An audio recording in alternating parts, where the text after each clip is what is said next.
Guys, nandito tayo ngayong araw na to, araw po ng Lunes.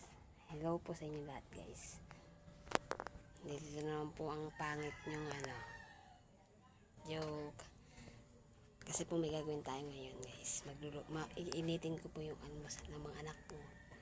Lulutuin ko po ulit yung spaghetti.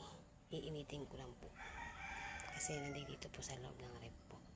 Iinitin ko po siya para may pang-almusal po ang aking mga anak, kasi mga tulog pa sila, guys. Kaya let's go, tayo may magpaparikit muna ng apoy sa kahoy.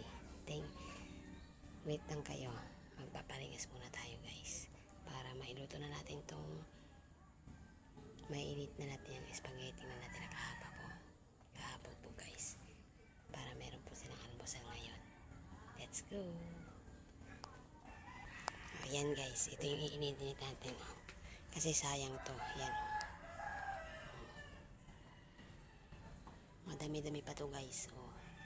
Kaya iinitin natin siya ngayon, guys, kasi para paggising nila, ito, diba, may kapatid pang tinapay ito.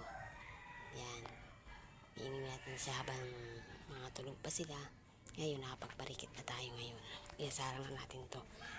Tsaka naka-ready na rin naman yung kawali, yun, yun, naka-ready na siya, kaya isasarangan natin to. Let's go.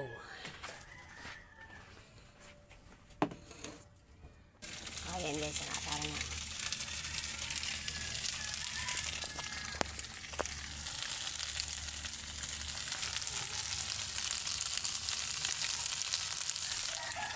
Ayan, kasarang na siya, guys. Ayan, guys, luto na. Magabang natin ng mga gising. Tsaka, guys, bibigyan ko rin yung dalawang chikiting doon sa may taas, yung anak ng kumare ko.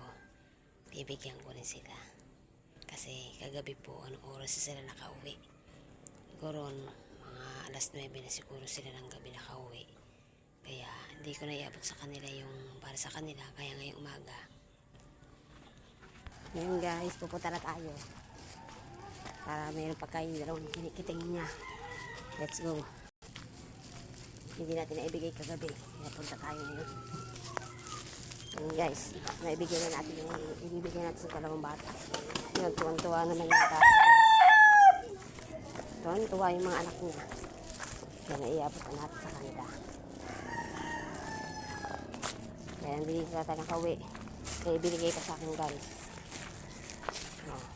Ika pala ito, binigyan pa nila ako ng lansones, diba? Ayan, guys, nandito natin sa loob ng bahay.